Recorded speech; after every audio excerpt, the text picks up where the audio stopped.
sentiments, physique, larmes, rire, haine. Mais en vrai, qu'est-ce que l'amour? L'amour, une attirance mentale et physique qu'un être peut éprouver pour un autre. C'est quelque chose qui se vit dans la réalité. Et où se trouve l'amour? Dans un bar? Au restaurant?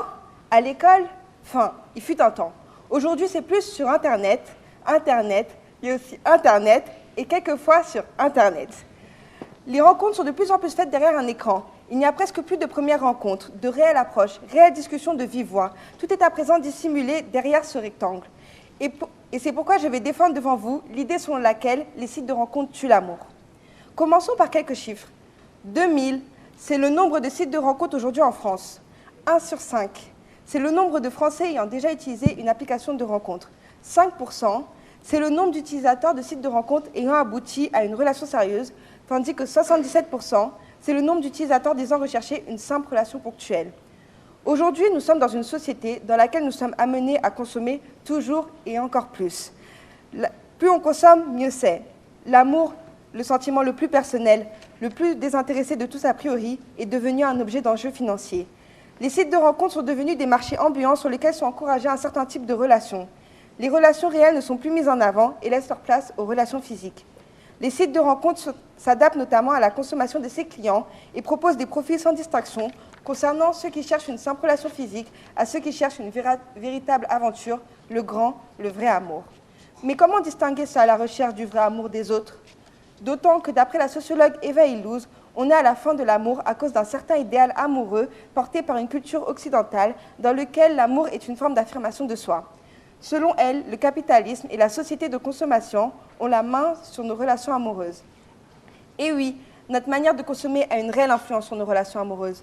Notre société dans laquelle on vit a un réel impact sur la manière dont les gens consomment l'amour. D'ailleurs, dans son livre « La société de consommation », le sociologue français Jean Baudrillard dit qu'il est considéré que dans les sociétés occidentales, la consommation est un élément structurant des relations sociales. J'en déduis que les sites de rencontres sont donc l'instrument qui encourage les gens à consommer encore et toujours plus de relations. Et oui, le terme « consommer » est bien choisi, car ces liens sont représentatifs de notre société, la société de consommation. Je pourrais aussi dire que les sites de rencontres ne se basent que sur l'apparence physique. En effet, sur certains sites, on peut nexter, soit passer le profil et matcher si on trouve les personnes plus ou moins à notre goût. Les utilisateurs ne se donnent pas la peine de connaître la personne autrement que d'après quelques photos. Il est donc privilégié le physique au caractère, à la mentalité. Mais l'amour n'est pas que le physique. Déception au premier date? Oui, ça n'est pas étonnant, car il y a attachement à une photo, une vidéo, ou bien à une idéologie que l'on se crée dans notre tête, souvent beaucoup trop parfaite et loin de la réalité. Certes, le physique compte, mais si la personne en face n'a par exemple pas les mêmes centres d'intérêt, il n'y aura quasi aucun lien. Les premiers échanges sont donc basés que sur le physique. D'ailleurs, une expérience a été réalisée à ce sujet lors d'un premier rendez-vous avec une femme complice qui mesurait 1,90 m. Elle a rencontré plusieurs hommes dans la journée, sauf qu'elle ne leur avait pas parlé de sa taille, et à chaque rendez-vous, l'homme était choqué, et dans la plupart des cas, il fuyait en prétextant quelque chose à faire. À ce moment, on réalise que très régulièrement, dans le cas de ces rendez-vous, si la personne ne plaît pas physiquement, il n'y a pas de suite. Mais comme a dit Antoine de Saint-Exupéry, aimer, ce n'est pas se regarder l'un l'autre, mais se regarder ensemble dans la même direction. Or, se baser sur le physique, c'est se regarder l'un l'autre, mais ne pas regarder ensemble dans la même direction. Bon, je suis d'accord pour dire, par contre, que les sites de rencontres peuvent faciliter la recherche de l'amour grâce aux algorithmes, mais malgré cela, les gens peuvent mentir et donc fausser les calculs. On ne peut pas faire confiance à des machines pour gérer de l'humain. Il n'y a pas de détecteur de mensonges dans ces procédures. On pourrait aussi m'opposer que les écrans permettent aux gens timides de se lâcher, de libérer leurs paroles. Peut-être, mais cela ne change pas leur personnalité. Et ce n'est pas pour autant qu'au moment du rendez-vous, ils auront le même comportement qu'ils avaient derrière leur écran. Et sans parler de toutes les histoires que l'on entend sur les fous, infidèles, escrocs, violeurs, bref, des personnes mal intentionnées qui se baladent sur ces sites.